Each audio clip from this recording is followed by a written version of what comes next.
Hello hi పిల్లలు, ఎలా ఉన్నారు? Welcome to the sparrow TV. ఈరోజు మీ అందరికీ ఇష్టమైనటువంటి ఒక భీష్మ పితామా అంటాం కదా, భీష్ముడు గురించి కొంచెం డీటెయిల్గా తెలుసుకుందాం పిల్లలు, ఓకేనా?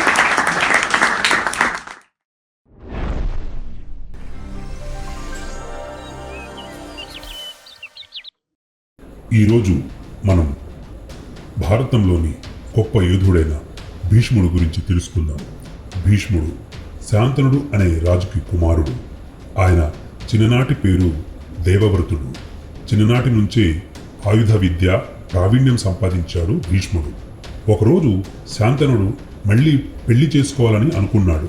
కానీ వధువు తండ్రి ఒక కఠినమైన షరతు పెట్టాడు. ఆమెకు పుట్టే పిల్లలే రాజ్యాన్ని పొందాలి అని, రాజులు కావాలి అని.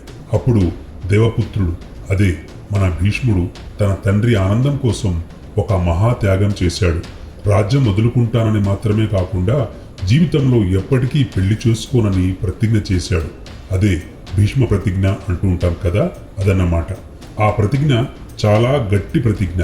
అందుకే ఆయనను భీష్ముడు అని పిలిచారు. భీష్ముడు కేవలం బలవంతుడే కాదు, ఎంతో జ్ఞానవంతుడు కూడా. రాజ్యం సజావుగా నడవడానికి ఎల్లప్పుడూ ధర్మబద్ధంగా నిర్ణయాలు తీసుకునేవాడు. ఆయనకు యుద్ధంలో ఇచ్చిన మాట తప్పనివాడు అనే ఒక పేరు కూడా ఉంది. మహాభారత యుద్ధంలో భీష్ముడు తన ప్రతిజ్ఞ కారణంగా కౌరవుల వైపు నిలబడాల్సిన అవసరం వచ్చింది. అయినా హృదయంలో మాత్రం పాండవుల న్యాయాన్ని సమర్థించేవాడు. చివరికి తన స్వయంగా పడక గదిలో పడి ఉండగా యుద్ధం ముగిసే వరకు ప్రాణం విడవకుండా తన ఇష్టమైన సమయం వచ్చాక మాత్రమే ఆత్మను విడిచాడు. అదిరా పిల్లలు, విన్నారు కదా? భీష్ముడు మనకు చెబుతున్న గొప్ప విషయం పెద్దల మాట కోసం త్యాగం చేయడం, ధర్మానికి కట్టుబడి ఉండడం నిజమైన గొప్పతనం.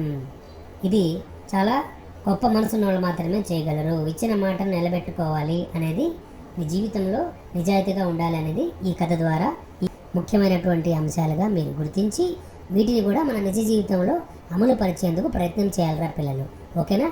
మరొక చక్కటి వీడియోలో మళ్ళీ ఒక మంచి ఇన్ఫర్మేషన్తో మీ పిచ్చుకరాజు మీ ముందుకుంటాడు. అంతవరకు ద స్పారో టీవీ చూస్తూ ఉండండి, లైక్ చేయండి, షేర్ చేయండి. Okay, bye bye.